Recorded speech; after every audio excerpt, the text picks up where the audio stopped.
아니, 보니까 학교에서 말 안 돼서 시험을 많이 내는 것 같아가지고 좀 많이 물어보면서 유진이한테 많이 물어보면서 좀 대비를 해주려고 해. 그래서 많이 물어보는 거니까 조금 수업을 잘 들어갔다가 선생님한테 잘 전달해주세요. 알겠죠? 자, 그 다음에는 중세국어에 있는 내용들입니다. 여기서부터는 조금 빠르게 나갈게요. 자, 중세국어에서는 이제 우리 방금 전에 말했던, 맨 처음에 배웠던 것처럼 훈민정음의 제자 원리의 내용이 들어가고요. 그 다음에 이제 여러 가지 의문들의 내용을 우리가 조금 배워보도록 할 겁니다. 자, 제자 원리 빠르게 한번 세워봅시다. 이거는 이제 유진이가 불러주면 세워주세요. 자, 초성 글자는 제일 처음에 무슨 원리를 사용해요? 상형의 원리를 사용해. 뭘 상형하죠, 근데? 발음 기관을 상형을 하고요. 그걸 본따서 뭘 만든다? 기본자를 만든다. 그래서 기역, 니은, 미음, 시옷, 이응 이렇게 네 가지가 기본자이다. 이렇게 기억해 주시면 될 것 같고요. 근데 이 네 가지로는 부족해. 그쵸? 그런데 내가 그냥 평소에 얘기할 때는 그 소리가 나는데 화나서 얘기하면 그 소리가 나는 거야. 그래서 내가 화났다는 걸 표현해 주려고 뭘 붙이기로 했어요? 뭘 붙이기로 했어요? 가획하기로 했었죠? 그래서 가획의 원리가 사용이 되고 뭐에 따라서? 소리의 세기에 따라서 기본자의 색을 정하는 원리다라고 이야기를 했습니다. 그래서 너무 중요한 부분, 별표 2개죠. 그래서 뭐의 유사성이 형태의 유사성에 반영된다고요? 응? 맞아요. 발음의 유사성, 소리의 유사성 다 똑같은 말이니까 뭐든 상관없습니다. 자, 그 다음에 병서의 원리인데요. 자, 말했던 것처럼 병서하고 연서는요, 기존에 만든 글자를 그냥 같이 쓴 거야. 그렇기 때문에 이거를 하나의 글자를 새로 만들었다고 보기에는 좀 어려워요. 그래서 여기 적어놨어요. 상형과 이체는 새로운 글자를 만드는 원리입니다. 근데 가획과 병서는 기존의 글자를 활용하는 원리예요. 그래서 좀 차이가 있습니다. 자, 그래서 병서의 원리는 가로로 쓰는 거고요. 연서는 세로로 쓰는 거다. 그래서 기존에 만든 글자를 활용한다. 이렇게 적어주시면 될 것 같습니다. 가획, 병서, 그 다음에 연서고요. 병서하고 연서는 우리가 가획은 그래도 새로운 글자를 만들어요. 근데 새로운 글자를 만들지는 못한다.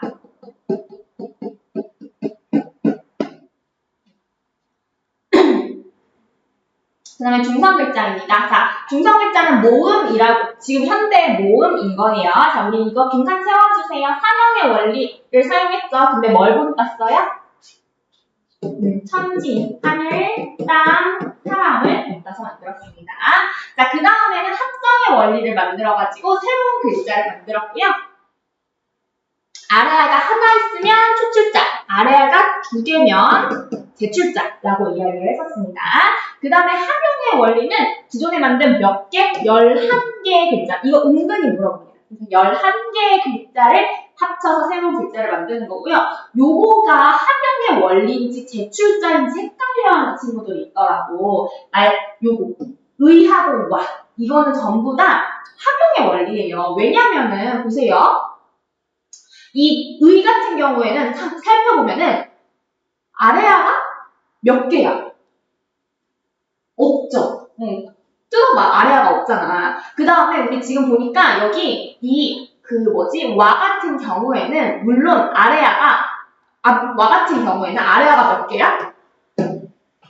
2개지만 보면은 여기에 있는 거 따로, 여기에 있는 거 따로, 그 다음에 여기에 있는 건 따로 들어가는 친구예요. 그쵸? 근데 여기에선 지금 아래가 2개 연속으로 나타나는 거잖아요. 그래서 여기에서는 합용와도 합용의 원리입니다. 헷갈리지 말고 제출자 아니다. 이렇게 기억해 주시면 될 것 같고요. 이거 헷갈려가지고 선생님이 2개로 많이 넣어놓은 거예요. 그 다음에는 이걸 조금 종종 나와가지고 문제에 기억을 해주면 좋을 것 같은데, 자, 왜랑 위는요, 다시 한번 말하지만 여기에 보면은 지금 아래가 몇 개? 둘 다 하나. 그러니까 이거는 아래아는 하나지만 초출자가 아니잖아요. 그쵸? 그래서 이 친구는 합용의 원리를 사용한 거예요. 근데 현대국어에서는 이게 이중모음이 아니라 단모음에 속합니다. 그래서 종종 애들이 외울 때 뭐라고 외우냐면 합용의 원리를 쓰면 이중모음, 합용의 원리를 안 쓰면은 단모 이렇게 외우는데 그렇지 않아요. 위나 외 같은 경우에는 합용의 원리를 썼고 단모입니다. 그래서 그렇게 기억하시고요. 구분해서. 자, 그 다음에 마지막 동성글자인데요. 동성글자는 기본적으로 뭐 어떤 원리를 써요? 선생님 방금 종성부형 초성이라고 했나요? 종성부형 초성의 원리를 사용했죠. 그래서 종성과 토성의 소리가 유사함을 반영해요. 과학적입니다. 적은 글자 수로 우리말을 표기해요. 경제적입니다. 그래서 이 두 개 다 교과서에 자주 나오는 표현으로 선생님이 찾아가지고 적어 놓을 거니까 꼭 기억해 주세요. 자, 표기 방법입니다. 자, 표기 방법 요거는 조금 전에 못 쓴 게 좀 있었던데 먼저 한 음자를 초성, 중성, 종성이 몇 조각으로 분리했어요? 세 조각으로 분리했어요. 이 소조각으로 분리한 거는 뭐랑 비교되는 거예요? 무슨 나라 글자랑 비교되는 거야? 중국의 성모와 음모랑 음모 두 글자로 분절한 거랑 비교되는 거죠. 두 글자 아니라 두 조각. 그래서 이 성모랑 음모라는 표현도 은근히 나와요. 근데 그럴 때, 이게 뭐였지? 완전 당황하지 말고, 그냥 이렇게 성모와 음모라고 하면은 중국을 이야기하는 거구나. 이런 식으로 그냥 눈에 익혀만 두면은 좋을 것 같습니다. 자, 그런데 이 세 조각을 그러면은 이렇게 잘라가지고 그냥 쭉 쓰냐? 그렇지 않죠. 자, 우리나라, 보면은 영어에서는 이렇게 써요. 그리고 읽을 때는 헬로라고 읽어요. 이걸 만약 우리나라식으로 쓰려고 했으면은 이렇게 썼어야 돼. 그치? 근데 이렇게 안 쓰죠. 그래서 이거는 그냥 쭉 느려 쓰는 거예요. 근데 우리나라에서는 어떻게 써요? 안녕. 이렇게 써요. 그래서, 안녕. 이렇게 쓰죠. 그래서 이 친구들은 전부 다 세 글자씩 모아가지고 쓴다. 음절을 모아쓰기를 한다. 이렇게 볼 수 있을 것 같습니다. 이거 그냥 느려서 쓰는 거고, 이거는 이제 느려서 쓰는 거고, 이렇게 하면 이제 모아 쓰는 거다.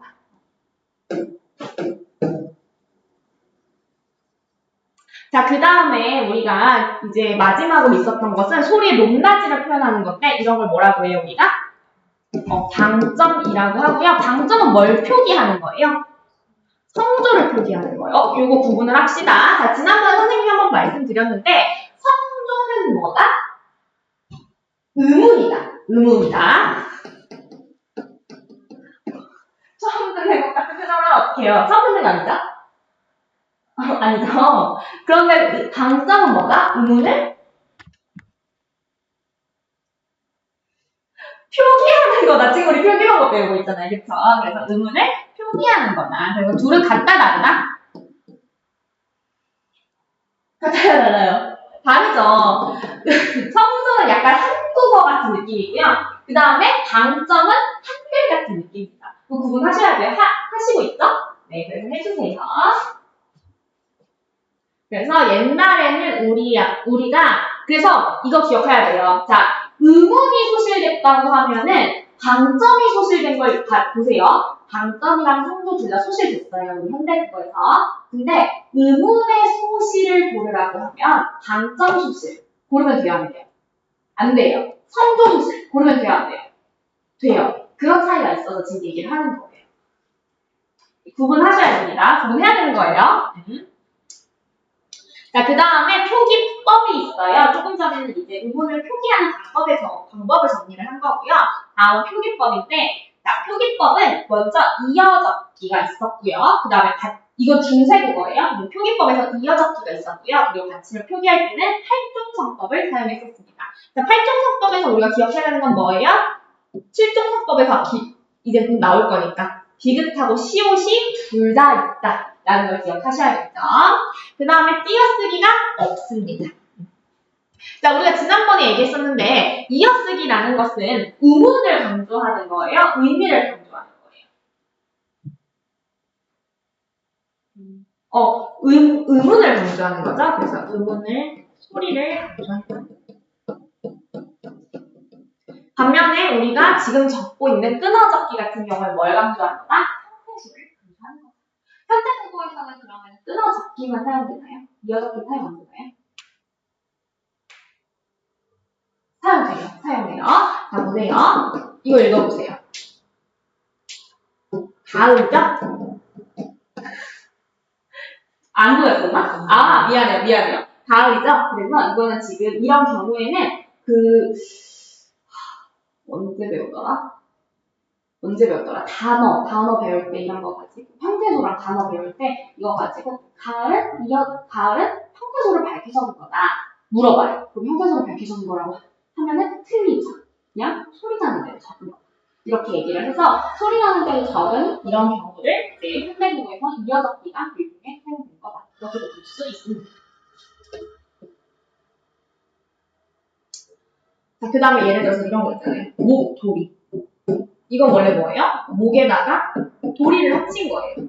만약 우리가 이 형태소 밝게 적었으면 어떻게 적어야 돼요? 목, 돌이라고 적어야 돼요. 근데 그렇게 안 적었죠. 그래서 이건 형태소를 밝게 적은 게 아니라 이제 소리 나는 대로 적은 거죠. 이어적기 한 거예요, 일종의. 그래서 현대국어에서 이어적기가 아예 안 사용되는 건 아니다.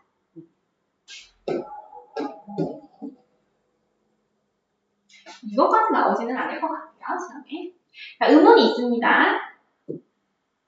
자, 이제는 의문이 우리가 소실되는 것들이 있어요. 그래서 그런 것들 기억하면서 따라오는 게 중요하고요. 선생님이 오늘 목표를 너무 크게 잡았나? 오늘 근대국어까지 다 할 수 있을 거라고 생각합니다.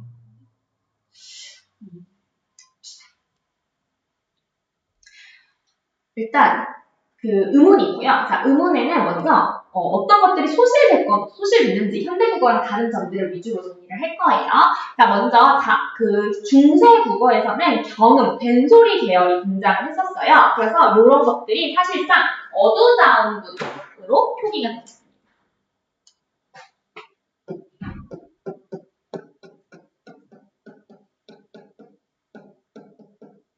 그냥 우리 여기 있는 내용 쭉 보면 될 것 같은데 지난번에 배웠으니까 자, 중세국어에서는 경음, 된소리 계열이 맨 처음에는 만들어지진 않았거든요. 왜냐면 우리 봤잖아. 처음에 가획하고 이렇게 했을 때 만들어지진 않았잖아. 근데 그걸 어떻게 하면서 병성하면서 된소리의 형태의 글자들이 만들어지기 시작했죠. 그래서 경음, 된소리 계열이 등장을 하게 되고요. 이 경음, 된소리 계열이랑 현대국어에서 완전 일치해서 읽게 됐는데 조금 같은 듯 다른 듯 어두자음문이 또 따로 있었어요. 어두자음문은 우리가 할 때 이런 것들만을 우리가 어두자음문이라고 그 다음에 순경음, 비읍, 그리고 반치음 같은 것들이 우리가 사용이 됐었고요. 그 다음에 모음에는 아래 아가 우리가 있었고, 아래 아가 있었기 때문에 양성 모음이 있는 거죠. 그래서 모음 조화가 철저하게 지켜지고 있었습니다. 반면에 성조 같은 경우에는 우리가 방점을 찍어서 표기를 했었는데, 형성, 거성, 상성, 그 다음에 입성 이렇게 해서 총 4가지 형태의 성조가 있었습니다. 자, 요거는요, 우리가 뭔지 좀 얘기를 좀 하자면, 형성, 거성, 상성은요, 성조를 표기하는 거고요. 우리가 배웠었던. 그 다음에 입성 같은 경우에는 우리가 이제, 성조라고 하기엔 조금 애매해요. 왜냐면 소리가 높낮이를 나타내는 건 아니라서. 근데 하나의 의문이었는데, 무성은 키읔, K, T, P. 어떤 거냐면, 국, 밥. 이런 것들 있잖아. 이런 거 할 때 우리가 보면은, 국밥. 이렇게 안 하고 국밥. 이렇게 굉장히 짧게 발음하거든요. 그래서 이런 것들은 좀 빨리 가요. 초급하게. 그래서 이런 무성어를 우리가 표기를 했었던 입성이라는 게 있었습니다. 근데 이거는 학교에서 안 배웠으면 안 나오는 거예요. 왜냐면 좀 빠졌거든요. 많이 교과서에서. 그래서 만약 안 배웠으면 그냥 넘어가시면 됩니다. 안 배웠죠? 학교에서 입성. 아직 거기까지 안 오셨구나. 네네, 알겠어요. 그래서 있다. 그냥 그렇게 선생님 일부러 플러스로 써놨잖아요. 있다. 이렇게 보기만 하고 학교에서 배우면 그때 더 자세히 예시 보면서 한번 다시 봅시다.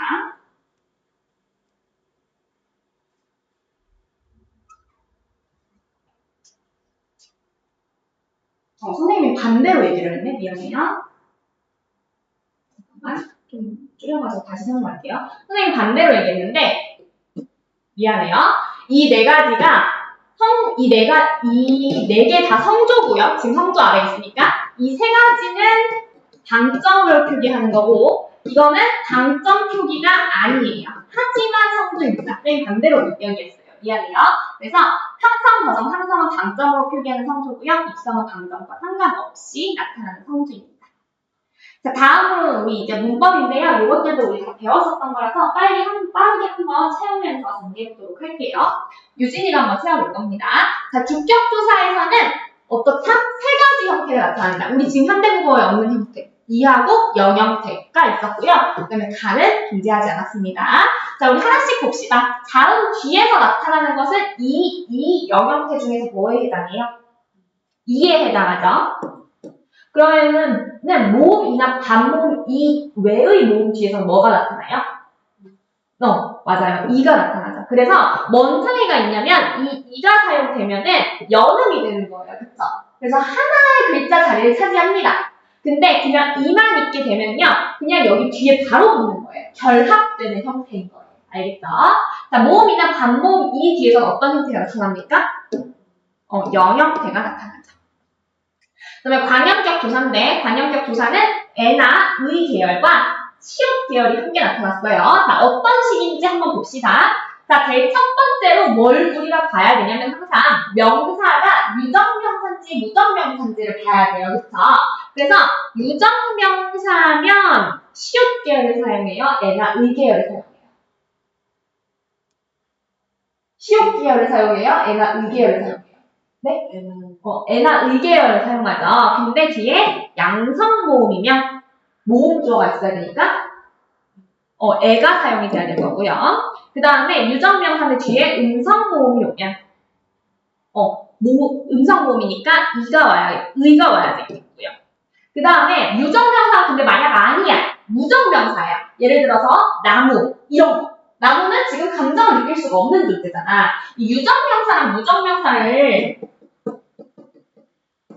구분을 하셔야 되는데, 자, 살아있는 게 유정명사고 죽어있는 게 유정명사가 아니고요. 이제 감정을 느낄 수 있는 게 유정명사고 감정을 느낄 수 없는 게 무정명사예요. 무정이잖아요. 그래서 이것들을 구분할 때는 우리가 이제 뭐를 좀 많이 생각을 하면 좋냐면 움직일 수 있나? 네, 얘가 자기 힘으로 움직일 수 있나? 로봇 같은 거 봐요. 그런 거 자기 힘으로 움직이는 게 아니라 저기로 움직이는 거지. 그래서 그런 친구들은 유정명사라고 생각하면 돼요. 여기 보면 또 뭐가 있어? 사슴, 거북이. 일부러 쌤이 사람으로 안 넣어놓고 동물로 넣어놓은 거거든요. 사슴, 거북이는 유정명사예요. 알겠죠? 동물들. 근데 나무. 움직여요? 안 움직이죠. 얘는 무정명사예요. 이게 옛날 사람들이 그렇게 생각을 하는 거예요.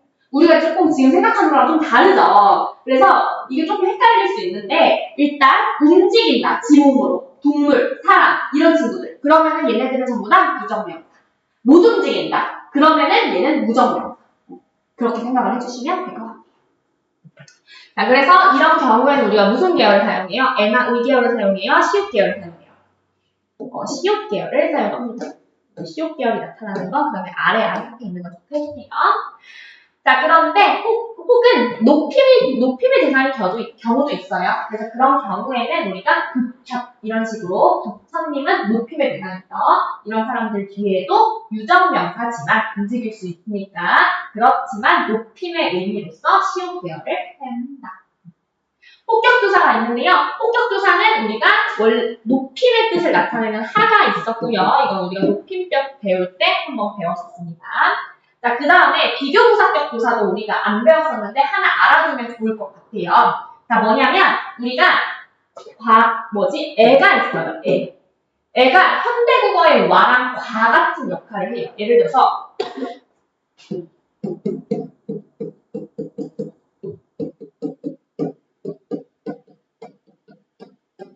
이런 문장이 있거든요. 그러면 이건 무슨 뜻이냐면 중국과 달라라는 뜻이 되는 거예요. 보니까 어때요? 지금 여기 보니까 과가 있어. 애가 과로 바뀌었어요. 그래서 현대국어의 와와 과의 역할을 예전에는 애가 대신했다. 이렇게 보시면 되겠습니다. 자, 의문문 있어요. 의문문 선생님이랑 지난번에 얘기했었습니다. 자, 5개월은 설명 의문문이에요? 판정 의문문이에요? 맞아요. 설명 의문문이에요. 훌륭하네요. 아계열은 설명 의문문이에요? 판정 의문문이에요? 판정 의문문이에요. 그래서 내가 만약에 이제 뭐라 그러지? 의문사를 가지고 있다. 그러면은 5계열을 쓰셔야 되고요. 의문사가 없다. 그러면은 아계열을 쓰셔야 됩니다. 2인칭에서는 설명 의문문, 판정 의문문과 상관없이 무슨 형태? 기억 안 나요? 는다 형태. 그래서 이거 잘 기억해놔야 된다. 는다 형태를 사용한다. 여기 오타가 있는데 여기 높임 표현입니다. 우리 높임 표현 볼게요. 자, 높임 표현에서는 주체 높임, 객체 높임, 상대 높임 똑같이 있고요. 현대 국어랑. 그런데 조금 실험 방법이 다르죠. 여기서는 다른 것들만 적어놨어요. 다른 것들만 적으면 이렇게밖에 안 됩니다. 별로 외울 게 없어요. 자, 우리 주체 높임에서는 보면은 선어 발음이 시 말고도 뭘 사용해요? 샤도 사용하죠. 이 샤는요, 지난번에는 그냥 모음이다 이렇게만 얘기했었는데 좀 더 정확히는 모음, 어미 앞에서 실현이 되는 거예요. 그래서 여기에서 보면은 출가 하샤 여기 보면은 뒤에 출가 하 여기에 출가하다 할 때 그 출가하까지가 어간이죠. 그러면 출가해서 할 때 출가하 여가 붙은 거예요. 그러면 이건 모음이죠. 모음어미죠. 그리고 이 사이에 샤나 시가 붙는 건데 뒤에 보니까 어가 오게 되니까 시가 아니라 샤를 사용합니다. 그래서 요거 같은 경우에는 보통 앞을 고려하는데 여기는 앞이 아니라 뒤를 고려를 한다. 모음어미 앞에서 실현된다. 이렇게 보시면 되겠습니다. 자, 그 다음에 우리가 현대국어에서는 깨설을 사용하는데 조사인 끼셔나 폭격 조사인 하 이것들이 사용됐습니다. 다음으로 객체 높임이에요. 객체 높임에서는 우리가 이제 잡과 같은 무슨 삽자점은 뭐예요? 선어말 어미죠. 그래서 선어말 어미 잡을 사용하고요. 깨 같은 거 조사 깨 사용하는 거는 이전이랑 지음이랑 똑같습니다. 그 선어말 어미 잡 같은 경우에는 우리가 그거랑 많이 그거에 따라 많이 달라집니다. 뒤에 어떤 어미가 오느냐에 따라서 달라지는 거. 그걸 조금 기억해 주시면 될 것 같아요. 우리 뒷장 넘겨보면은 세종어제 훈민정음 본문이 있어요. 근데 이거는 우리 아직 학교에서 안 배웠으니까 그리고 얼마나 배울지도 불투명하니까 이건 조금 넘겨놓고요. 우리 근대국어에 있는 내용들 채워보고 그 다음에 이제 이 중세국어 부분은 마무리하도록 하겠습니다. 기억이 나고 있죠? 기억하시면서 따라오셔야 돼요. 그리고 우리가 상대 높임 같은 경우에는 동결 어미들로 우리가 실현되는 거 배웠었는데 그거 선생님이 그냥 솔직히 말해서 암기하면 되는 부분들이라서 나중에 그냥 암기 테스트 할 때 조금 넣어줄 거예요. 따로 선생님이 앞으로 더 다룰 가능성 좀 희박하니까 따로 공부를 많이 해줬으면 좋겠습니다. 상대 높임 부분은 혼자 할 수 있는 부분이라서 남겨놓는 거니까. 자, 우리 이제 근대국어로 넘어오면 중세국어랑 몇 가지 차이가 생기게 되는데요. 어떤 차이가 생기는지 그것들을 위주로 선생님이 좀 정리를 해놓은 거예요. 그래서 중세국어 내용이랑 계속 비교를 하면서 조금 기억을 하셔야 되고요. 자, 크게 변한 거는요. 우리 일단 먼저 어떤 것들이 있는지 살펴보면 표기가 있습니다. 표기가 중세국어에서 원래 뭐였어요? 종성을 어떻게 표기했었죠? 네? 그거는 이제 종성 글자를 창제하는 원리에 사용되는 거죠. 표기 방법이 아니죠, 종성 구조초서는. 그런데 이제 중세국어에서 근대국어로 넘어오면서 종성 표기 방법이 바뀌었어요. 표기 방법. 그러면은 그때 중세국어에서 무슨 표기 방법 사용했어요? 활종성법 사용했었죠. 근데 근대국어에서는 이제 칠종성법을 거고 일단 내용 먼저 다시 한번 보고 그 다음에 적을 겁니다. 그 다음에 우리 중세국어에서 무슨 적기 사용했었어요? 이어적기 사용했어요. 근데 근대국어로 넘으면 뭐가 사용된다? 거듭적기. 다른 말로 하면은 연철이라고도 하는 거였었고요. 자, 그 다음에 우리 근대국어가 되면요. 원래 중세국어에 띄어쓰기가 있었어요? 없었어요? 없었어요. 그쵸? 근데 근대국어에 들어오면서 처음으로 띄어쓰기가 만들어집니다. 근데 이 띄어쓰기가 언제는 쓰이고 언제는 안 쓰였어서 규칙적이고 정립된 띄어쓰기가 아니라 굉장히 과도기적인 띄어쓰기예요. 자, 그 다음에 의문이 있는데, 자, 의문이 이제 중세국어에 있었던 것들 중에서 몇 개가 소실됐어요. 자, 중세국어에서 우리가 원래는 지금 현대국어에는 없는데 그때는 있었던 의문이 뭐가 있었는지 우리 한번 새겨보면은 먼저 기본자에 있었던 반치음, 그쵸? 그 다음에 이체자, 정확히는 이체자 있었던 반치음, 그 다음에 예디음, 그 다음에 여린 디음, 가외피서 만든, 그리고 이제 아래야, 그리고 순경은 비읍, 그 다음에 어두자음군, 요런 것들이 있었죠. 근데 우리가 근대 국어를 넘어오면 그 대부분의 것들이 다 소실이 됩니다. 어떤 것들이 소실됐는지 그때 다시 한번 자세히 보고요. 어쨌든 조금 전에 우리가 얘기했었던 현대 국어에 없지만 중세 국어에 있었던 의문들이 뭐가 있었는지 기억을 다시 해주세요. 다시 한번 반치음, 이체자, 예디음, 이체자, 그 다음에 여린 비읍, 그 다음에 아래야, 순경은 비읍, 그 다음에 어두자음군, 그 다음에 성조 뭐 이런 것들. 우리가 방금 전에 배웠었던 것들. 기억해주세요.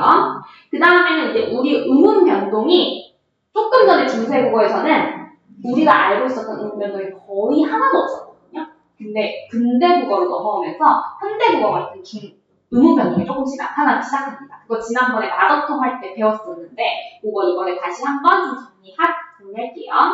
그 다음에 우리가 조사랑 어미에서도 몇 가지 좀 중세국어가 달라지는 게 있어요. 자, 우리 주격조사에서 중세국어에서 뭐가 있었죠?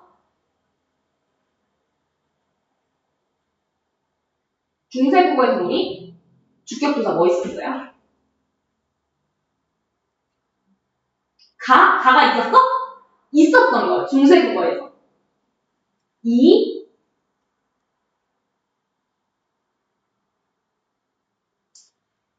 떠올려야 돼. 3개 있어요. 영형태.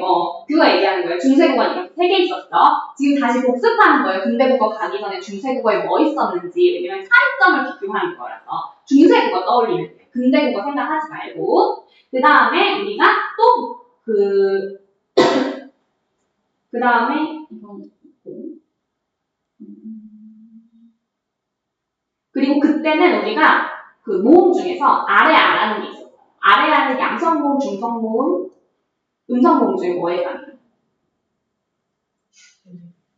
양성모음에 해당하죠. 그래서 그때는 천지인이 각각 양성, 음성, 중성을 딱 자리를 잡고 있었단 말이야. 그래서 뭐가 잘 유지됐어요? 무슨 조화가? 모음 조화가 잘 유지됐었죠. 중세국어에서는. 그런 것들이 있었다. 이렇게 다시 기억하고 다시 넘어올게요. 자, 그래서 조금 전에는 우리가 중세국어에서 팔종성법 사용했다고 했었는데 근대국어에 넘어와서는 팔종성법이 사용이 안 됐어요. 그래서 칠종성법이 사용됐고요. 그러니까 칠종성법에서 굉장히 우리가 꼭 기억해놔야 되는 게 있죠. 어떤 친구? 시옷이에요. 자, 선생님이 뭘 잘못 적었어? 선생님이 이거 좀 잘못 적었죠? 뭘 빼먹은 건지 모르겠네. 이음을 빼먹었어요. 자, 쌤이 이거 디귿 아니고 이음 써야 되는데 이음을 써가지고 지금 잘못 썼습니다. 이거 바꿔주세요. 디귿에서 치읓으로. 자, 여기에서 우리가 여태까지 있었던 중성 표기 방법을 다 정리를 할 거예요. 이거 중성 표기가 엄청 까다로워가지고 생각보다 많이 틀리거든요. 왜냐면 발음이랑 같이 얽혀서 나오면 진짜 헷갈려가지고 그래요. 그래서 여기서 선생님이 싹 정리했었으니까 그거 보면서 다시 한번 정리해보도록 하겠습니다. 자, 우리가 현대국어의 중성 표기 발음, 그 다음에 중세국어의 중성 표기 발음, 근대국어의 중성 표기 발음 다 정리해놨거든요. 그래서 하나하나 살펴볼 건데 우리가 제일 익숙한 현대국어부터 한번 살펴봅시다. 자, 현대국어에서는요. 우리가 중성 표기할 때 제한이 있어요? 없어요? 표기할 때 없죠. 모든 자음이 표기가 가능합니다. 그런데 현대국어에서는 중성을 발음할 때 제한이 있어요? 없어요? 있어요. 가느다란 물방울, 우리 요렇게만 발음이겠죠. 그래서 우선은 우리가 뭐라고 배웠냐면 음절의 끝소리 규칙이다. 이렇게 배웠습니다. 자, 그런데 중세국어, 근데 그게 어디서부터 기원했는지 보니까 중세국어와 근대국어의 변화를 통해서 이렇게 정착이 됐다는 거야. 이 현대국어의 발음이. 그게 어떻게 된 건지 하나씩 살펴보면은, 자, 중세국어에서는 종성을 표기할 때 팔종성법을 사용해서 우리가 쓰는 음절의 끝소리 규칙 그대로 쓰고 시옷을 하나 추가해서 썼어요. 그런데 하나 다시 기억해둬야 되는 게 여기 보면 빈칸이 뚫려있죠. 왜 뚫려있냐? 이때 중세국어에서 사용하던 발음은 이음이에요? 아니에요. 옛니음이에요. 그래서 이거 옛니음입니다. 기억해주세요. 그래서 음절의 끝소리 규칙에서 현대국어의 종성 발음이랑 중세국어 종성 표기랑 다른 게 두 개가 있어요. 첫 번째 뭐냐? 시옷이 추가됐다는 거. 두 번째 뭐냐? 이음이 아니라 옛니음이라는 거. 이거 두 개만 기억하시면 돼요. 알겠죠? 옆에다가 적어봅시다.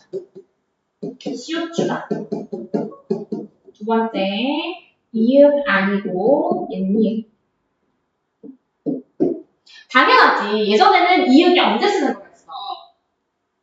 아직 안 배웠는데, 저번에 말만 했었던 동국 정원식 표기, 즉 중국어 발음할 때 그냥 선모, 음모에서 음모 자리 채워주려고 넣는 게 이음이었어. 그럼 우리말 표기할 때 쓰는 거야, 안 쓰는 거야? 안 쓰는 거야, 원래. 그러니까 당연히 중세국어에서 종성 표기할 때는 이음이 아니라 옛니음을 쓰는 겁니다.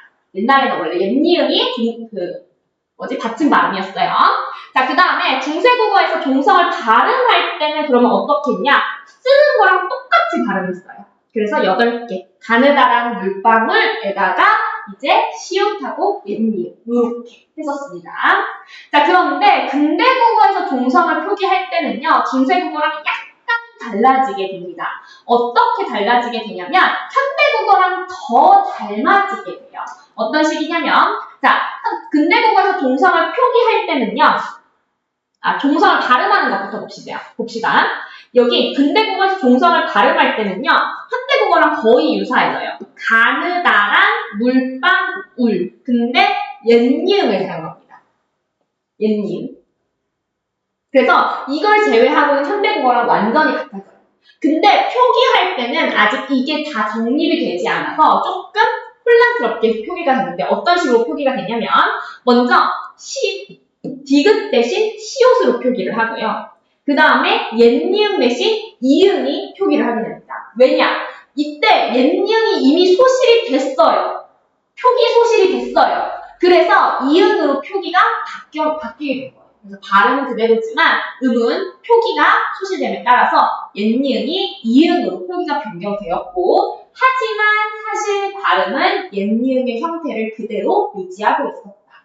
좀 헷갈리죠? 지금 이해가 되고 있나요? 다시 한번 선생님이 한 번만 표기 다 채우고 정리 한번 해드릴게요. 기억을 해야 되는 게 디귿은 시옷으로 표기되고 옛니음은 이음으로 표기됐다. 선생님 다시 한번 정리를 해드릴게요. 자, 현대국어의 종성 표기와 현대국어의 종성 발음을 우리가 비교해서 보는 거예요. 현대국어에서 종성 표기가 될 때는 모든 자음으로 표기를 합니다. 근데 발음에서는 음절의 끝소리 규칙에 따라서 가느다란 물방울만 표기가 돼요. 맞죠? 여기까지. 근데 그게 어떻게 만들어지게 된 거냐면 중세국어와 근대국어의 과도기적인 시기를 거치면서 그렇게 만들어진 거예요. 중세국어에서는요, 우리가 현대국어랑 조금 달라요. 더 많습니다. 가느다란 물방에다가 시옷, 그 다음에 옛니음이 더해지는 거예요. 알겠죠? 그래서 팔종성법이 사용되고 중세국어에서는 쓰는 대로 발음합니다. 왜냐하면 기본적으로 얘네들은 글자가 있고 말을 만든 게 아니라 말이 있고 글자를 만든 거기 때문에 말이 그대로 표기에 반영돼요. 이어쓰기 하는 거예요. 알겠죠? 그래서 말이 그대로 표기에 반영이 돼서 얘네들은 그대로 똑같이 팔종성법이 곧 팔종성 발음으로 이어집니다. 근데 군대국어로 넘어오면서 조금씩 표기랑, 왜냐면 글자가 만들어진 지 오래되다 보니까 글자랑 발음이랑 어긋나기 시작하는 거예요. 근대국어에 들어오면서 현대국어에서는 많이 어긋났잖아. 그치? 그래서 조금씩 어긋나기 시작하는데 어떤 식으로 어긋나게 되냐면 근대국어에서 종성을 표기할 때 발음 먼저 살펴보면 현대국어랑 굉장히 비슷해져요. 가느다란 물방울인데 울만 옛니음이요. 지금 왜냐면은 사실상 지금 우리가 발음하고 있는 앙 할 때 그 받침 이 발음 있죠. 이게 옛니음 발음이지. 지금 우리 옛니은이 발음이라서 사실상 지금 근대국어 종성 발음이 현대국어 종성 발음이랑 같은 거라고 생각합니다. 그래서 현대국어 종성 발음으로 정착이 돼 가는데 표기는 그렇지 않다. 왜? 조금 전에 말했지만 글자가 만들어진 지 오래되면서 글자 혼자 놀기 시작하는 거야. 그래서 어떤 식으로 따로 놀냐면 디귿을 시옷으로 표기하는 방식으로 그 다음에 옛니은을 이응으로 표기하는 방식으로 따로 놀게 됩니다. 그렇게 되는 게 우리가 근대국어의 7종성법이에요. 그래서 우리가 발음에서 어떻게 발음이랑 표기랑 어떻게 다른지를 많이 물어봐가지고 그걸 중심으로 좀 알아두셔야 돼요. 여기까지 이해될까요? 조금 어렵고 까다로운 부분인데 잘 듣겠습니다. 자, 그 다음에 거듭 적기. 이거는 그냥 쓰면 되겠죠? 자, 우리 한번 적어봅시다. 어떻게 써야 돼요? 먹을 거듭 적기 하려면? 먹을. 깊이를 어떻게 써야 돼요? 깊이. 이렇게 써야겠지. 이렇게 적겠습니다. 깊이. 왜 이렇게 적어? 받침에 피읍이 볼 수 있어? 없어? 없어요. 그래서 이렇게 자, 띄어쓰기 근대국어 말기에 처음 등장했어요. 규칙을 지니지는 못한다. 기억. 자, 다음 소실되는 거 뭐 있었는지 한번 봅시다. 자, 우리 반치음 소실되는 거 저번에 얘기 다 했었죠. 소리가 탈락되거나 시옷으로 변화하게 됩니다. 그래서 이제 그리고 하나 더. 우나 오, 단모 우나 오의 형태로 변하게 돼요. 비읍하고 비읍 시읍계는 어두자음군이 된소리가 됩니다. 원래 이 친구들은 된소리가 아니라고 했어요. 된소리도 따로 있고 그다음에 어두자음 소리도 따로 있다고 했습니다. 자, 그 다음에는요, 우리가 미안해. 반치음이었는데 순경은 비읍인 줄 알았다. 이거 아니에요. 자, 그 다음에 순경은 비읍이 수출되면서 우나 오 혹은 반모음 우나 오 등으로 변화하게 됩니다. 자, 여린 피읍이 소실됐어요. 한자음이나 절음부를 표기하는 데 사용되다가 소실되었습니다. 자, 그 다음에는 옛니은이 소실됐습니다. 이게 좀 많이 나오는데요. 옛니은은 이제 초성에서는 발음과 표기가 모두 소실되어 있고요. 지금은 종성 같은 경우에는 발음은 유지되지만 표기가 소실됨으로써 표기가 이음으로 대체되었습니다. 자, 그래서 방금 전에 얘기했었지만 사실 여기 있는 가느다라 물방울에 있는 이 옛니은이 현대국어의 음절이 끝소리 규칙 이응이랑 사실상 똑같은 발음이다 라고 말씀드렸어요. 그래서 이때 우리가 지금의 다른 방식이 정착이 된 겁니다. 자, 모음 보겠습니다. 아래 아가 소실됐어요. 이거 선생님이 마음이랑 가르치다 두 가지 예시 기억하는 거 부탁드렸죠. 가르치다 제일 처음엔 어떻게 소실돼요? 뭐부터 소실돼요? 자, 가르치다의 아래아가 첫 번째 글자가 먼저 소실되나요? 두 번째 글자가 먼저 소실되나요? 두 번째. 그래서 가르치다. 그 다음에는 첫 번째 글자도 가 소실돼서 뭐로 바뀌어요? 그래서 이거는 가르치다. 그래서 이후로 모음조합 파괴가 됩니다. 자, 두 번째, 이거는 많이 그렇게 나오는 부분은 아닌데 그냥 읽고만 넘어가세요. 원래는요, 왜, 위가요, 합용의 원리로 만들어진 거잖아요. 그래서 이때는 이중모음이었어요, 원래는. 근데 이게 근대국어로 넘어오면서 단모음이 자, 그 다음에 음운변동 볼게요. 자, 옛날에 그러니까 중세국어에 없었던 게 현대국어로 닮아가는 시기라서 중세국어에는 있고 현대국어에는 있는 친구들이에요. 뭐가 있냐? 격음화. 예전에는 우리가 고킬이라고 하지 코킬이라고 하는데요. 그런데 이게 이제 경음화가 돼가지고 끼가 된 거죠. 곶도 꽃이 돼요. 이런 식으로. 자, 그 다음에는 우리가 구개음화가 발현되게 됩니다. 치다가 치다로 옮기기가 옮기지. 그 다음에는요, 우리가 물이 물로 되면서, 불이 불로 되면서 이런 걸 뭐라고 해요? 원순모음화가 발현이 돼요. 그 다음에 두음법칙이 발현돼가지고요, 요인이 노인으로, 양식이 양식으로, 미르고저가 이르고자가 됩니다. 자, 그 다음에 모음조화가 파괴가 됐어요. 그래서 양성모음과 음성모음이 서로 분리돼서, 대립돼서 함께 사용하지 않던 게 우리가 중세국어였는데, 그래서 조사나 어미 결합에서 많이 발현이 됐는데, 현대국어에서는 그런 게 많이 사라졌죠. 이게 바로 중대국어부터 이뤄진 거고 그 이유는 바로 이제 그래서 어떤 식으로 변화가 됐냐면 중성 모음 2로 끝나는 단어가 양성, 음성 모음 모두와 결합 가능하게 변했습니다. 이건 좀 뭔가 이 선생님이 내용을 잘못 쓴 것 같아요. 이거는 그 중세국어에서도 가능했었던 거죠. 중세국어에서도 항상 그랬었던 거고 그게 아니라 그냥 이제 모음 조화가 확됐다. 그냥 그렇게만 적어주면 될 것 같아요. 약간 잘못 선생님이 교재를 넣는 것 같습니다. 자, 그 다음에는 우리가 성조가 소실됐어요. 성조가 소실되면서 무슨 표기도 소멸되겠어요, 당연히? 방점 표기도 소멸되겠죠. 자, 문법. 자, 주격조사에서는 원래 이 영형태가 있었는데요. 이와 영형태가 사라지고 뭐가 등장하게 됩니까? 가가 등장하게 됩니다. 그리고 목적격 조사 알, 날. 왜냐하면 우리 아래아가 사라졌기 때문에 알, 날이 소실되게 됩니다. 그 다음에 이때부터 뭐가 등장하게 되냐면요. 과거 시제 선어말 어미가 사용되기 시작합니다. 예전에는 과거 시제 선어말 어미가 없었어요. 중세국어에서는. 그 다음에는 이때 반치음이 소실되면서요. 그 자리가 시옷이 되거나 이음으로 바뀐다고 그 자리가 시옷으로 변하거나 아예 소실된다고 했잖아요. 그래서 반침이 소실됨에 따라서 시옷 불규칙 활용이 발현이 됩니다. 이게 뭐냐면요. 원래 짓다 이런 단어가 있어요. 그러면 이 짓다 뒤에 어가 붙어서 지어라고 지금 활용이 되고 있는 거잖아요. 근데 예전에는 만약 시옷하고 모음이 결합이 되잖아요. 그러면 이 친구는 시옷하고 모음이 결합되면은 이 두 가지가 합쳐져서 반치음이 됐어요. 지어 이런 식으로. 그런데 여기에서 그래서 원래 사실 이거 규칙이 있는 건데 시옷이랑 모음이 합쳐지면 반치음이 됐다. 이런 식으로 규칙이 있는 건데 지금 보니까 반치음이 있어요, 없어요? 더 이상 없어요. 그러다 보니까 지 마음대로 시옷이 탈락하는 것처럼 보이게 되는 현상이 생기는 거예요. 그런 걸 우리가 시옷 불규칙 활용이라고 하는 겁니다. 알겠죠? 그래서 시옷 반침이 소실돼가지고 원래 시옷이랑 모음이 만나가지고 반침이 됐어야 했던 게 아예 탈락하는 것처럼 보이게 되는구나. 이걸 우리가 시옷 불규칙 활용이라고 하는구나. 이렇게 보시면 될 것 같습니다. 자, 모음 조화의 파괴는 이야기했었고요. 아래아 소실되면서 발생하는 거죠.